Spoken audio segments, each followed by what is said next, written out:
皇后娘娘来了，请坐吧。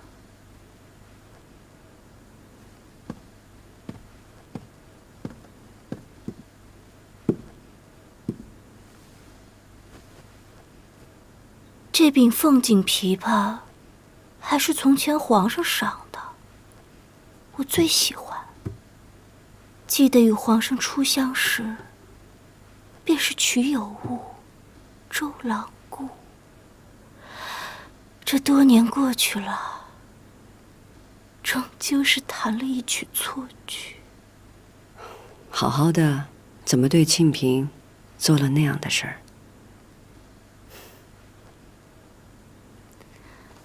皇后娘娘不知道吧？我与庆嫔，还有淑妃，都是太后的人。这个天下女人中最尊贵的皇太后，也要在皇上身边安插自己的人，窥探、进言、献媚，是不是很好笑？人有所求，必有所为。既然都是自己人，为何还要害他？您猜，是谁教我这么做的？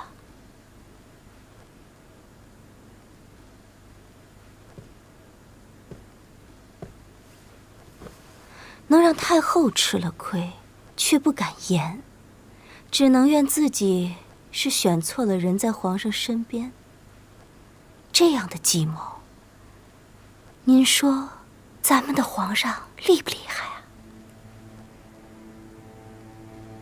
皇上最恨人算计他，是我们明知故犯，才走到今天这一步。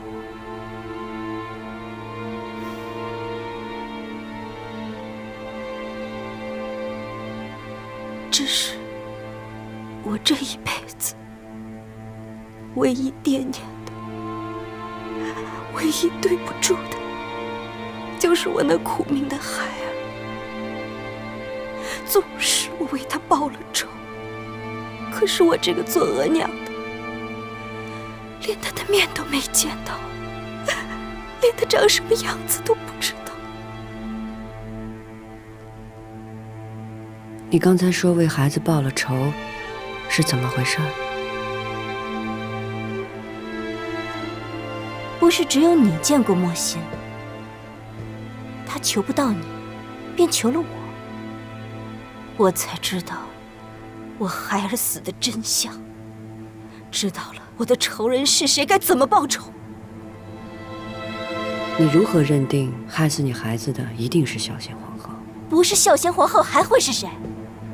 莫心以死告发，难道还会冤了他吗？本宫知道你心疼你的孩子，但这些事儿有蹊跷。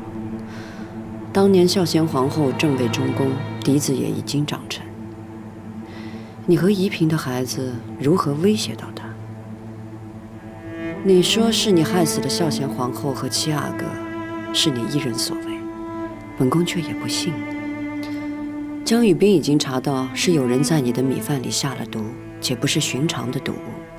嘉贵妃为何要置你于死地？都要我死，我无所谓了。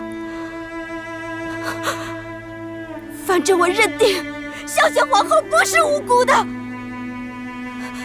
如果害死你孩儿的不只是孝贤皇后，甚至不是孝贤皇后呢？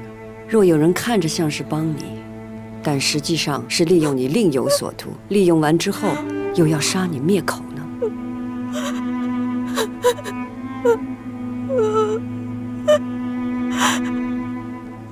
皇后娘娘，我都要死了，你居然让我相信我恨错了人，报错了仇。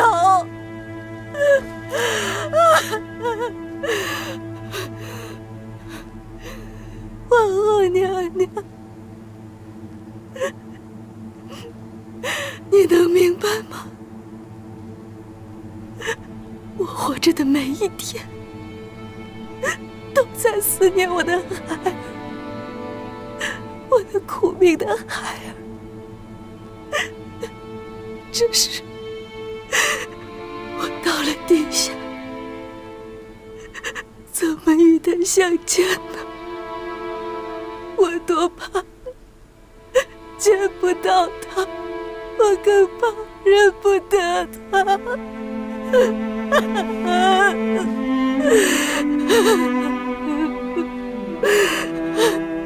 本宫已经替你们母子安了积穴，等你走后也会替你做法事。但愿你们在地下可以好好团聚。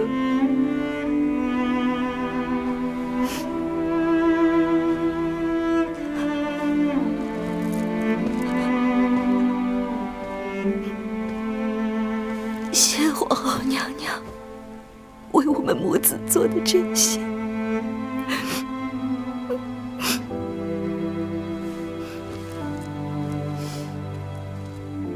皇后娘娘，说吧，皇上准备怎么赐死我？我想体体面面、整整齐齐地下去见我孩儿，不想吓着他。三宝，奴才在。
皇后娘娘，我这样打扮好看吗？好看。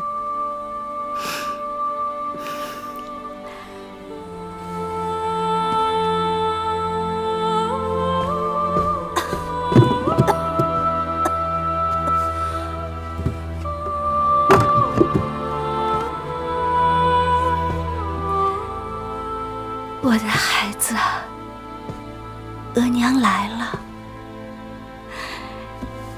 不管别人怎么看你，额娘疼你，额娘爱你，你都是额娘心中最好的好孩子。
梅嫔走了，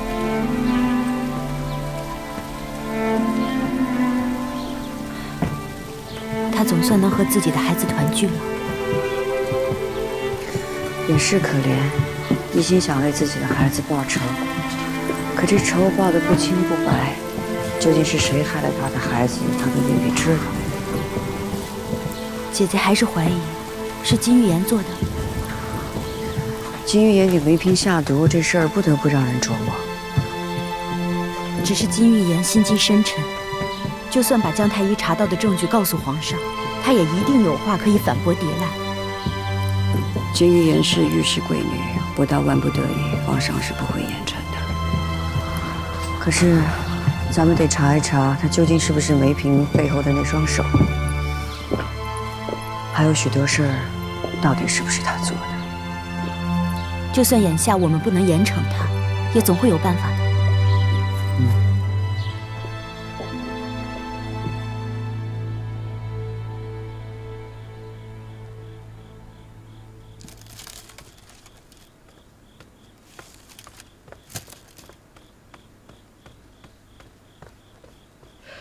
永和宫传来消息，梅嫔得了脚长沙，暴毙了。皇帝到底是留了她体面，没有追封，没有丧仪，也没有葬入妃陵的家玉，白布一裹，便将梅嫔带去火场烧了。去了的就不用在意了。哀家现在只盼着淑妃的孩子能早日来到哀家身边。娘娘，忍着点啊！用力呀，娘娘！来，用力，坚持住，娘娘！拿过来，拿过来！皇上大喜，皇后娘娘大喜，淑妃娘娘生了。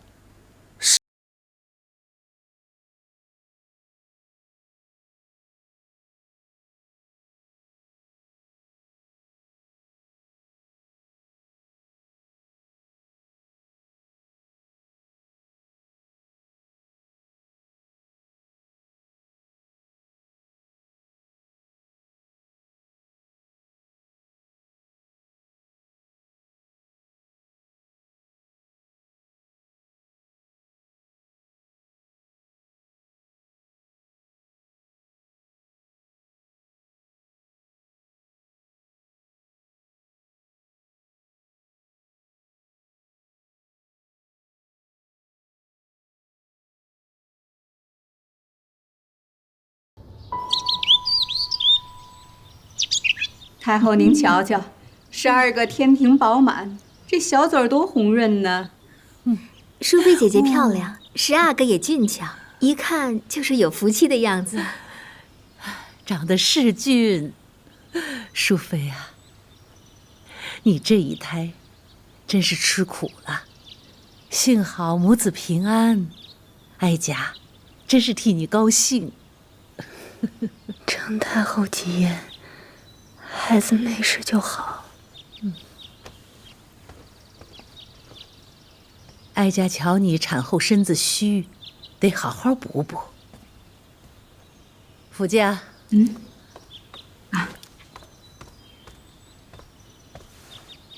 这只千年紫参算是难得，留下给你。太后，臣妾年轻，哪里用得了这样的好东西啊？淑妃，你诞下皇子是喜事，哀家自然疼你，哀家更疼小皇孙。福家，好好的去赏赐那些接生姥姥们。是。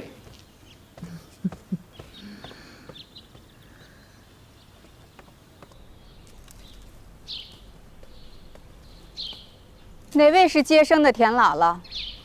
奴婢在。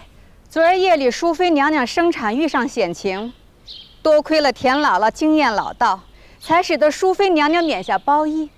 太后说了，接生姥姥与太医各赏银30两，田姥姥赏100两。谢谢太后恩典。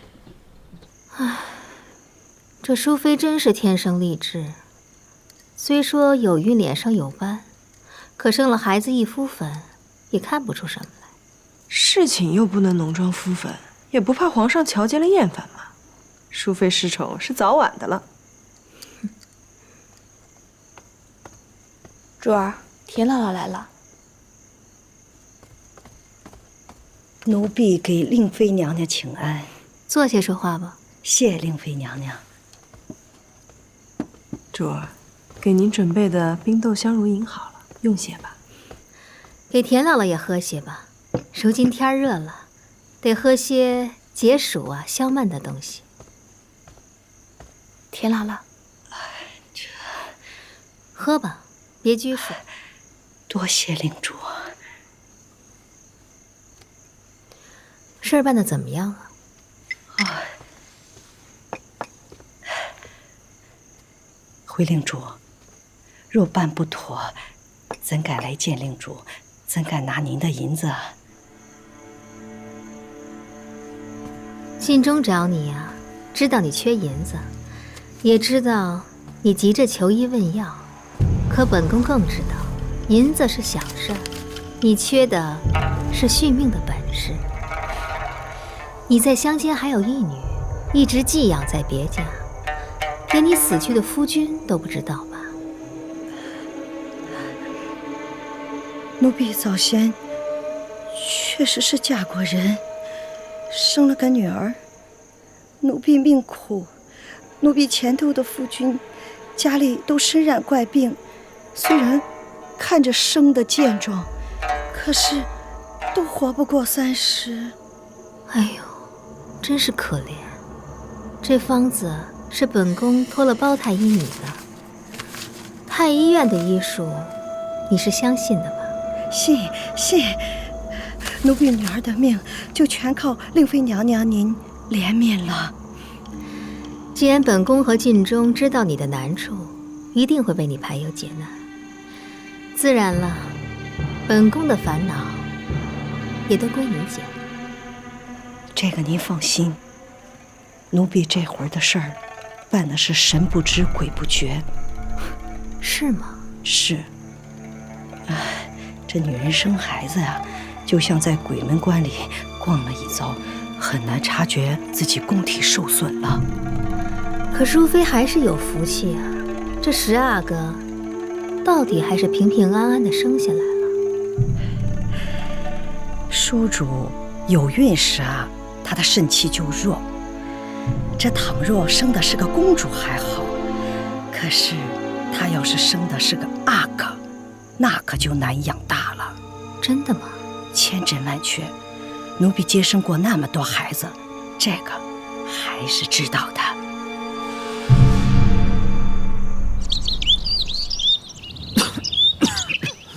你说你的。十阿哥夜夜盗汗，损耗气阴，每到黄昏时，身体微微发热，这都是气血大损之兆。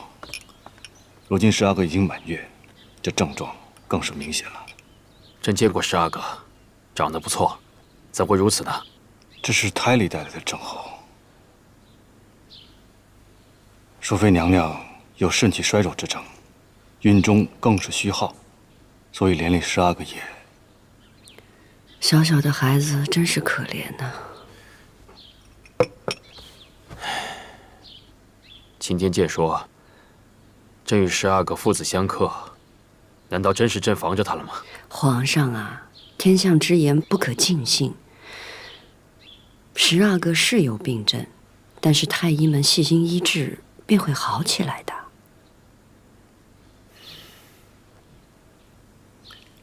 皇上可是又头疼了，师傅。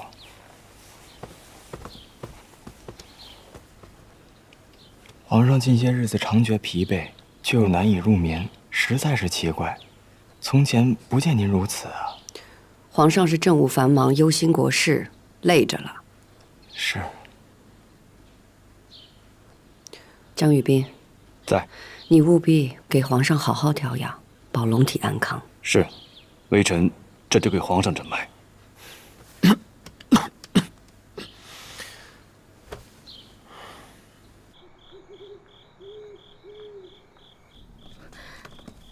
臣妾请皇上安。这么晚你怎么来了？听说皇上身子欠安，臣妾来看看皇上。无事，朕要去看看淑妃和十阿哥。皇上心疼十阿哥，可臣妾想起钦天监所说的话，心里总是不安。不安什么？到底也是朕的孩子，朕还是得瞧瞧。若生下公主还好，可生下的是阿哥，臣妾真是害怕呀。不如什么？太后的柔淑长公主从前是养在咸亲王府中的吧？况且臣妾听说太后想抚养淑妃姐姐的孩子，若孩子养在太后膝下，一味只听太后的话，岂不是印证了天象所说的父子无缘吗？皇帝是要把十阿哥送到咸亲王府里养育？是。皇上，万万不能啊！十阿哥才刚满月，身子都孱弱得很，臣妾实在是舍不得的呀。正是因为身子弱，需要万分精心照顾，朕才不舍你日日看着担心。太后，皇帝，十阿哥身子弱，哀家多费心一点就是。若是让皇娘养着，劳心费神也就罢了。要是孩子头疼脑热，淑妃担心，你也难过。若是送到淑妃那儿养着，只怕淑妃会日夜悬心，连自己的身子也养不好，还请皇娘见谅。可若是把皇嗣送出去养，终究不妥。这前朝有过先例，皇嗣体弱，送到外面养着，以求身体康健。咸亲王夫妇德高望重，先前也替皇娘养过横提妹妹，朕十分放心。可是皇上，淑妃，十阿哥是你与朕的孩子，朕如何不担心？只是这钦天监说十阿哥与朕父子无缘，朕担心他是因为这个才身体弱，离得远些，或许也就好些了。这样吧，朕让咸亲王把十阿哥充为养子，为他起名纳福。等他大些，再把他抱回来，也就解了天象之说。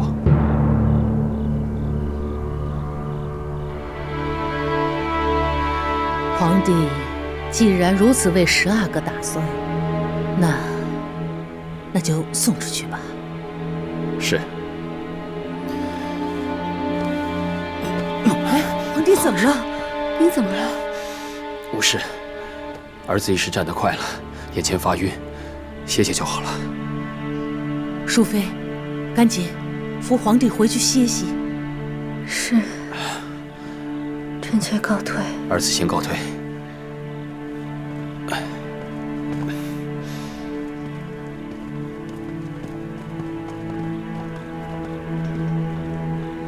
太后，皇上是信了天象之说，死活不肯将十阿哥留下来了。没想到十阿哥身子这么单薄，要是留在哀家身边养，万一出了什么问题，淑妃要怨死哀家的。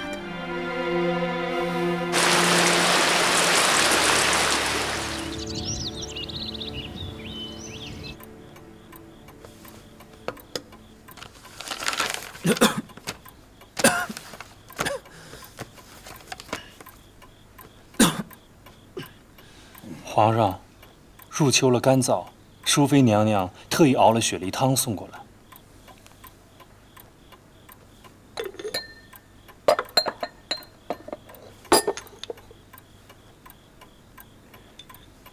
皇上从7月里到如今都没有好好歇息过，没日没夜的看折子，您得小心龙体啊。河南阳武13宝黄河决口，河水冲毁了无数良田。你去传旨，让高兵官复原旨，立刻去办黄河决口合龙之事。这按理说，臣妾生完孩子也已经过100日了，是可以侍寝的。为什么皇上就是不召见我呢？他是不是真的嫌弃我脸上的斑褪不去了？还是因为什么别的缘由而忌惮我了？你是一个人闷得太久，容易胡思乱想。黄河决堤冲了良田，皇上这阵子都忙着治水呢。是啊，十阿哥也送出宫2个月，臣妾实在是想得慌。皇后娘娘，您能否安排安排，让臣妾与十阿哥见一面也好。皇上吩咐过，只有在逢年过节的时候，才会让咸亲王的福晋把十阿哥抱进宫里。本宫也不好违抗圣意。难道臣妾就真的只能靠着看着皇上的御史打发时日了吗？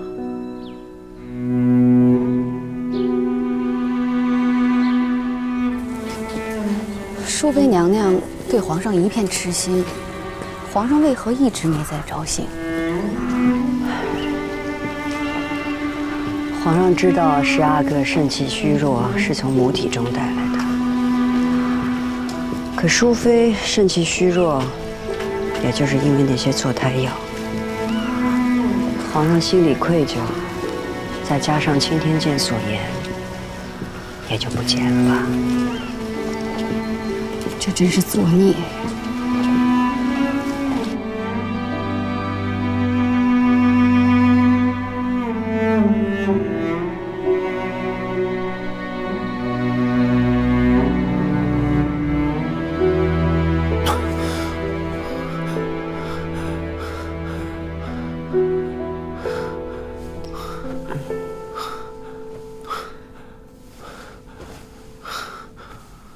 皇上又做噩梦了。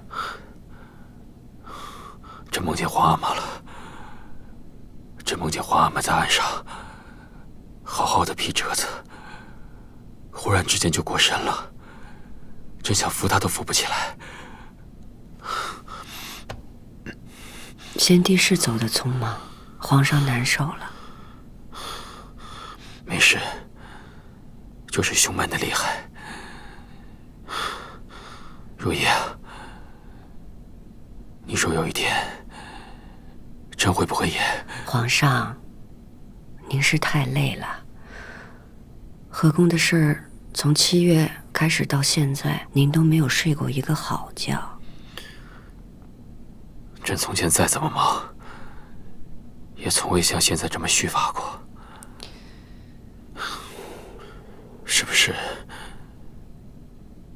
是不是和十阿哥与朕彼此相克的天象之说有关啊？所以十阿哥才会一出生就虚弱，朕也会莫名的疲倦，身子不适。皇上，如今十阿哥不是已经送出宫，在咸亲王府养着呢吗？您就别多想了，累上加累。如意啊，朕是不是老了？皇上，人都是会老的嘛。皇上会老，臣妾也会老。那你会不会与朕彼此相伴到老？会，臣妾会一直陪着皇上的。安置吧。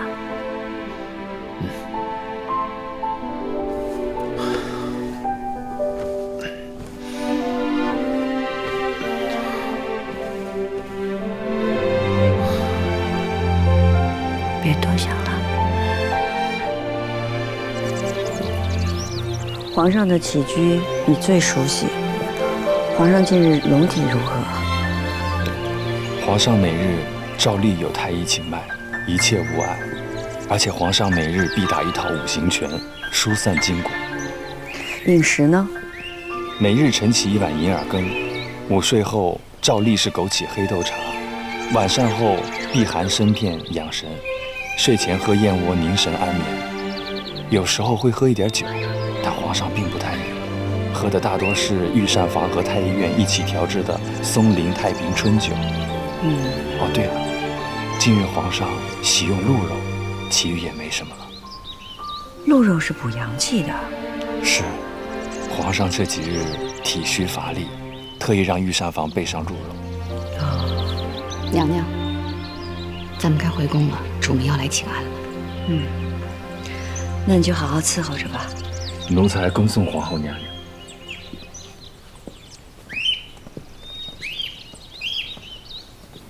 娘娘怎么了？没事。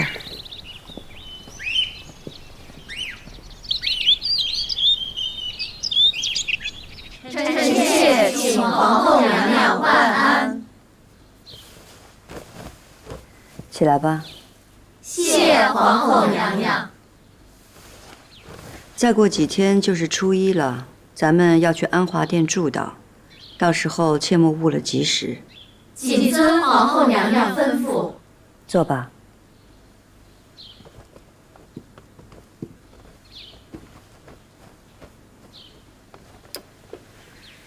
我听说皇上这几日身子乏累，咱们可得好好为了皇上的龙体康健祈福。皇上龙体不安，12个身子也不安宁，这回啊是该好好的祝祷一番了。梅嫔薨后，丧仪也未周全，本宫也想为她办一场法事，就一并安排了吧。这种心思歹毒的女人，有什么可超度的？庆嫔，梅嫔在世的时候确实对不住你，但是她所做的事也许并非是她的本意，而且她也受到了惩罚。如今人走灯灭，让她可以走得安生些，也算是咱们一起在宫里伺候皇上的一份情分。皇后娘娘这话说的，梅嫔是怎么害得庆嫔不能生育？这宫里人人皆知，她自己也是认了的。怎么这会子，皇后娘娘倒说起不是她本意了呢？听说梅嫔走的时候是皇后娘娘去送了的，不知梅嫔跟皇后娘娘说了些什么，倒叫皇后娘娘生出这许多心软来。梅嫔临终的时候，确实对本宫说了许多的真心话。本宫也确实觉得她可怜。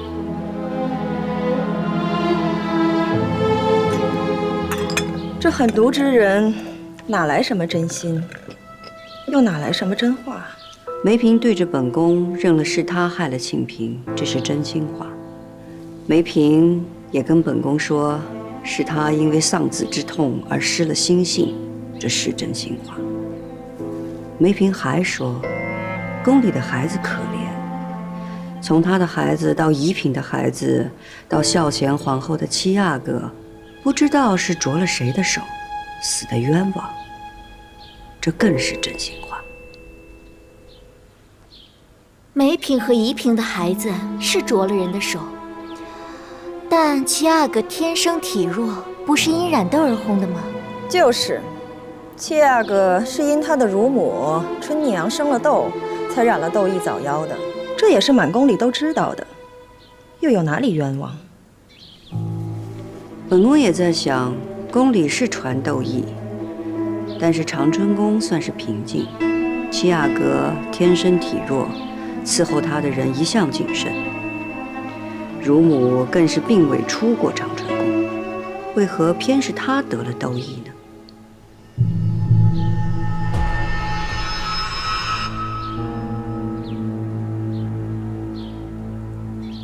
生痘这种事，谁又说得准呢？说的也是。梅嫔临终的时候跟本宫说，她曾经见过惠贤皇贵妃的侍女莫欣，后来莫欣得了痘疫没了，结果梅嫔没事儿，反而是乳母和七阿哥得了痘疫，这确实也是说不准的事儿。这有什么可说的？难不成还是抹心也去见了春娘才得的痘疫？生痘的事儿，若要怪，也只能怪他自己福薄罢了。嘉贵妃的意思，难道是七阿哥命当该绝吗？若非七阿哥早夭，孝贤皇后就不会伤心过度而崩逝。你是说，七阿哥和孝贤皇后福伯吗？我并无这个意思，令妃又何必故意曲解？嘉贵妃，这话是你刚才自己说的，谁曲解你了？嘉贵妃，你方才这些话可是对孝贤皇后和七阿哥的大不敬。你们这是刻意在针对我吗？人必自侮而后人侮之，嘉贵妃难道怪得了别人吗？皇后娘娘，嘉贵妃如此出言不敬，臣妾以为不能坐视不理。臣妾请皇后娘娘对嘉贵妃施以惩戒，以正宫规。起来吧。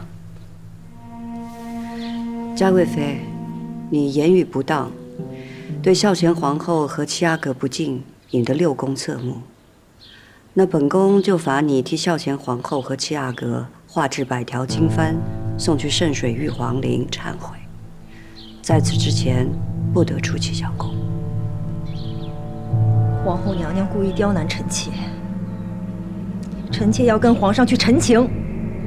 后宫的事，难道皇后娘娘不能自己做主吗？嘉贵妃你自己犯了错，还要去叨扰皇上？嘉贵妃，皇后娘娘已经很宽宥你了。嘉贵妃，你放心，本宫会向皇上回禀你今日所为，再看看皇上怎么处罚你。嘉贵妃娘娘，您请吧。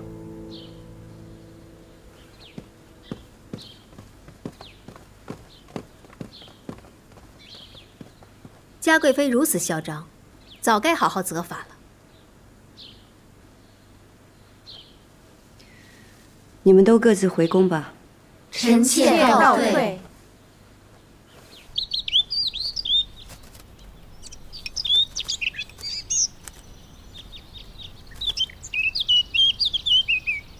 如意啊，嘉贵妃言语失当，你对她敲打教训，是分内应当。要她追思孝贤皇后和永从，也是情理中的事情。但嘉贵妃曾与孝贤皇后交好，纵然是孝贤皇后崩逝后，嘉贵妃有了争夺后位之心，也不能代表她谋害孝贤皇后母子啊。皇上还是觉得孝贤皇后崩逝，七阿哥早夭，嘉贵妃是无辜的。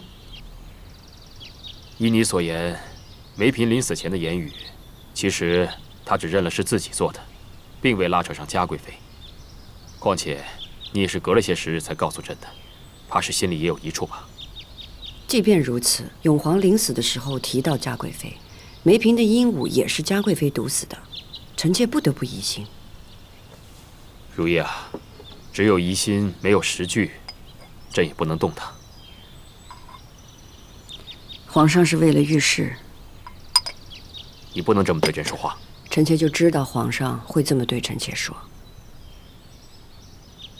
皇上，如果有一日嘉贵妃真的被证实犯了滔天大罪，皇上不会再姑息吧？若真有那一日，朕自有分寸。这画经幡之后，朕会让他刺血祝祷，以表虔诚和忏悔。是。